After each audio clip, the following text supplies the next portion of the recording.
똑같이 라식을 했는데 어떤 분은 깨끗하게 잘 보이고 어떤 분은 빗번짐이 생기고 흐릿하다고 하세요. 왜 이런 차이가 생길까요? 장비 차이, 의사의 실력, 물론 그것도 있지만 오늘 말씀드릴 내용은 조금 다릅니다. 레이저가 어디를 기준으로 깎느냐의 차이예요. 이게 무슨 말인지 오늘 자세히 알려드리겠습니다.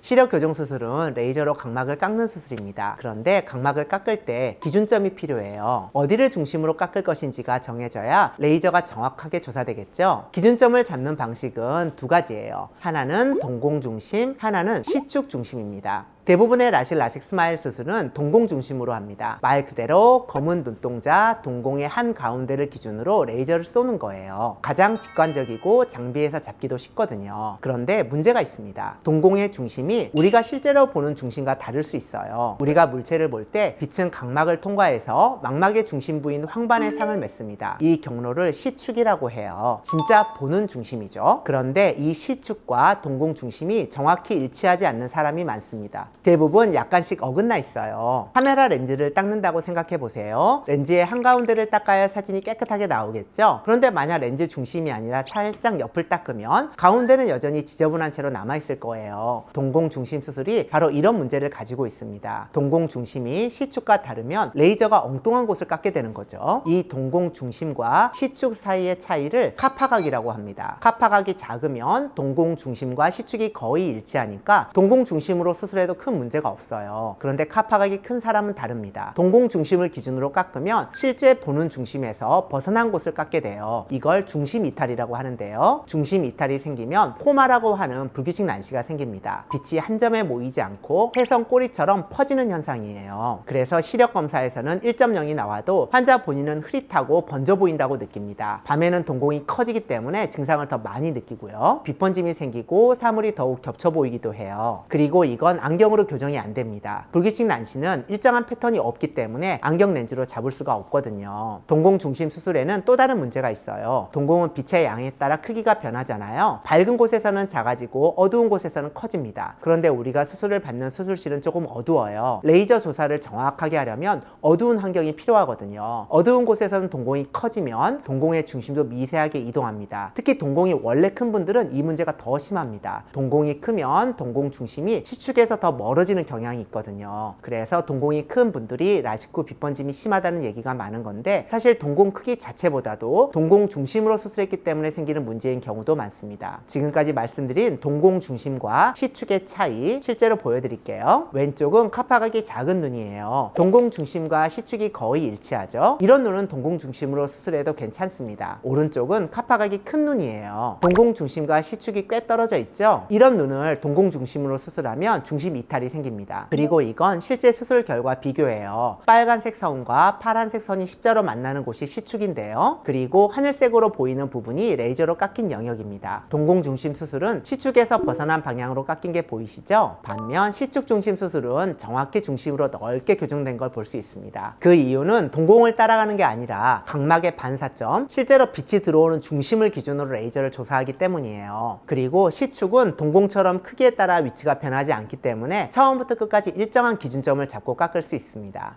그럼 왜 다들 시축 중심으로 안 할까요? 예전에는 기술적으로 시축을 정확히 찾아서 추적하는 게 어려웠어요. 그러나 장비와 소프트웨어 발달로 2010년대에 EX500 아마디스에 시축 중심 수술이 도입되었고 2016년 컨투라, 2023년 퍼설아이즈의 도입으로 시축 중심 수술을 포함한 개인 맞춤형 수술의 중요성이 널리 알려지게 되었습니다. 그래서 기술적인 문제는 사실 해결되었다고 볼 수 있어요. 그렇다면 진짜 이유는 뭘까요? 사실 시축 중심 수술은 시간이 많이 걸리고 의사의 경험이 축적되는데 시간이 오래 걸립니다. 퍼서널라이즈, 컨투라 같은 시축 중심 수술은 동공 중심 수술에 비해 의사와 검안사가 투입해야 할 시간과 노력이 배로 듭니다. 동공 중심 수술의 경우에는 근시, 난시 도수만 입력하면 장비가 알아서 동공을 잡고 깎습니다. 과정이 빠르고 단순하죠. 반면 시축 중심 수술은 개인 맞춤형 수술입니다. 개개인의 눈의 카파각이 다르기 때문에 이를 별도로 측정해야 하거든요. 먼저 각막 각막 지용도 검사를 완벽하게 여러 번 해야 합니다. 그리고 촬영된 데이터에 노이즈가 없는지 의사가 직접 확인하고 선별해야 하죠. 마지막으로 이 데이터를 수술 장비로 전송하여 매칭시키는 과정이 추가됩니다. 그래서 이 장비가 있어도 현실적으로 이렇게 수술하기가 어려워요. 퍼스널아이즈가 바로 이 C축 중심 수술이에요. 각막 지용도를 기반으로 C축을 정확히 찾아서 그 중심으로 레이저를 조사합니다. 그래서 카파각이 크든 작든 동공이 크든 작든 중심 이탈이 생기지 않아요. 그리고 퍼스널아이즈는 단순히 중심 이탈을 막는 것만이 아니라 기존에 있던 불규칙 난시까지 교정해 줍니다. 각막 지용도를 분석해서 울퉁불퉁한 부분을 선택적으로 깎아 매끈하게 만들어 주거든요. 그래서 첫 수술로도 좋고 과거 수술로 중심 이탈이 생긴 분들의 재수술로도 효과적입니다. 실제 수술 사례를 보여드릴게요.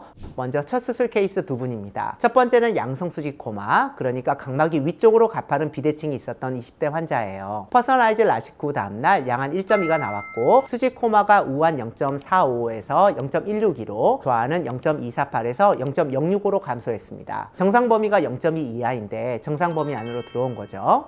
두 번째는 반대로 음성 수직 코마, 각막이 아래쪽으로 가파른 비대칭이 있었던 20대 환자입니다. 퍼스널아이즈 라식 후 다음날 양한 1.5가 나왔고요. 마찬가지로 수직 코마가 크게 감소했어요.